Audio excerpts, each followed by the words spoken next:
ওই সমস্ত তরুণ যুবকদের ঘটনা আমাদেরকে শোনাও, যে সমস্ত তরুণ যুবকেরা ঈমান রক্ষার জন্য গুহায় আশ্রয় নিয়েছিল, ওই সমস্ত তরুণ যুবকদের ঘটনা আমাদেরকে শোনাও।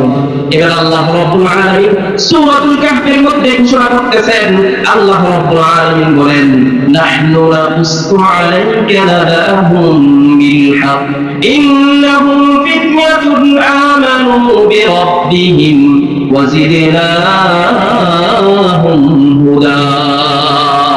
আল্লাহ রাব্বুল আলামিন বলেন, নাহনু নাকুসু আলাইকা, ও নবী আপনার কাছে আমি সত্য সত্য ঘটনা বর্ণনা করতেছি।